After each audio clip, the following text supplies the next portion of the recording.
Hello, and welcome to Stories for the Soul, a place for gentle tales told slowly, so you can unwind and let your thoughts drift to peaceful shores.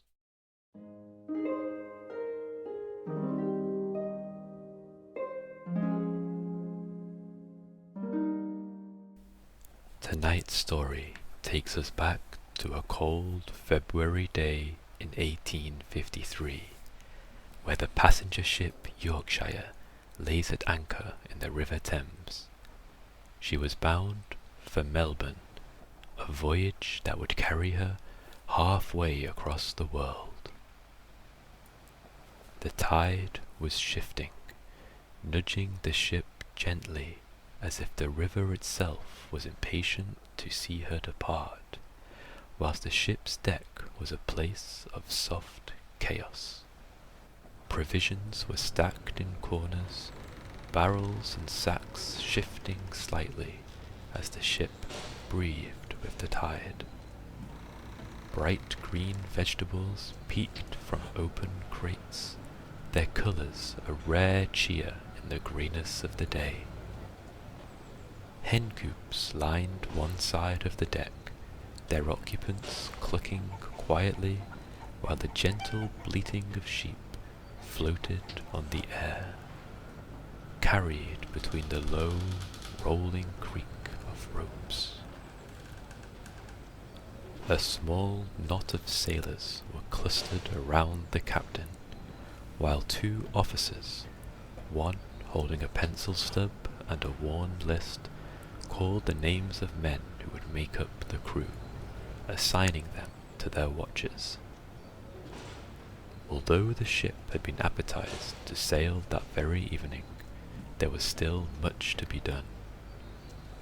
The steward busied himself with long, narrow boxes, the faint scent of vinegar rising from the astonishing quantity of pickles packed within. The hens were gently settled into their places, and the sheep guided carefully to their pens. Then came the cow, bewildered, ears flicking. She was lifted slowly over the ship's side by the donkey engine. The boatswain called to let go, and the clinking machinery released her, just in time for her hooves to touch the deck with surprising softness. She was led forward to a small stall beside the cook's galley, where she seemed to calm, chewing quietly as though nothing at all were unusual. One by one passengers began to appear, some still damp from the wet crossing from shore.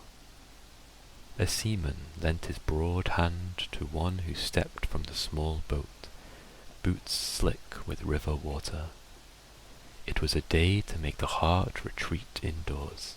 Sleet and rain mingled in the wind, the air raw against the skin. From the deck, the town of Gravesend was seen through drizzle, its muddy banks exposed, its colours muted to shades of grey and brown. The unwelcoming weather and the restless deck soon persuaded the new arrival to step below. The saloon stretched narrow and low-ceilinged, lined with doors to small cabins. This would serve as dining room, drawing room, and parlour all in one. A long table ran its length, with fixed seats along each side, their wooden backs made to reverse when needed. At the captain's end, a brass-rimmed clock and a barometer hung upon the wall, both gently ticking in the hush. The mizzen-mast rose here, a pale column of wood reaching down to the keel, reminding all aboard that even within these close walls the ship was alive. The cabins themselves were narrow, their walls made of an open woodwork for the sake of air, with folding partitions that could, if wished, join one to another. Near the saloon was a little cabin, with a small 6-paned window, a rarity on such a voyage, fitted with a heavy deadlight for storms. Within, a bunk lay beneath a clean white counterpane, a small washstand in the corner. Above the bedhead, a short shelf held a few books. A brass swing lamp hung ready for night. A mirror caught the pale daylight, and a tray held a neat arrangement of bottles. In such a space, even a bag hung from a hook gave a sense of home. Above, the deck continued in its bustle until late into the evening. But there was no hurry to leave Gravesend tonight. The anchor would not be raised until 5 in the morning. Some passengers ventured ashore again, but in the little cabin, its new occupant chose rest. Sleep came slowly. The space was unfamiliar, the noises stranger still. Ducks muttered softly to themselves, sheep bleated in the darkness, and pigs made gentle, sleepy grunts. Voices of the sailors drifted through the boards, low, rough, companionable, until they faded into the background hum of the ship. Then, just before dawn, the call came clear and strong that the anchor was up and she was away. The small window showed only a grey light, but the view was moving. The Yorkshire had begun her journey. A little tug strained ahead, towing her through water that gleamed white with frost. On either bank snow lay quiet, the cold air still enough to hold it there untouched. Passing ships gave silent company, their sails pale against the wintry sky. Before long the Norfolk came into sight, a homeward-bound clipper of the same line, every sail filled with wind, a proud figure against the horizon. Hats waved, voices cheered across the water, and then she was gone. The channel opened before them, with a fair wind at their backs.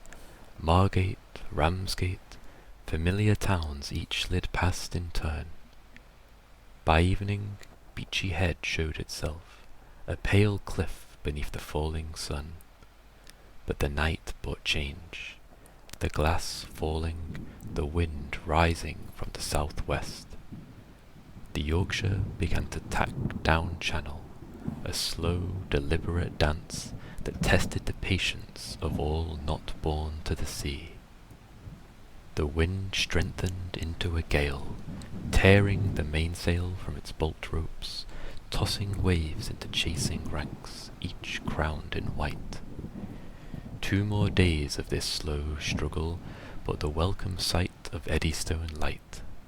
Then, at last, Plymouth Sound, the shelter behind the breakwater, the green slopes of Mount Edgecombe running down to touch the water, the wooded hills and distant moors painted in shifting light.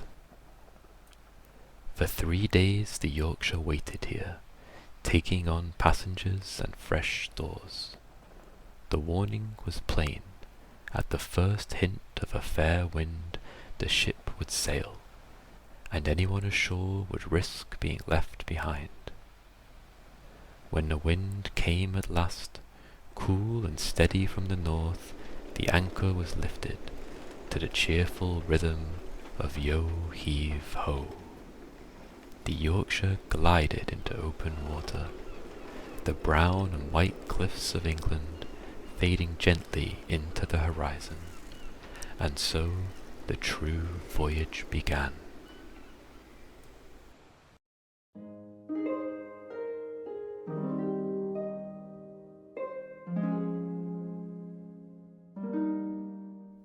Thank you for joining me tonight. May your dreams be as calm as the sea, on a quiet night. Good night.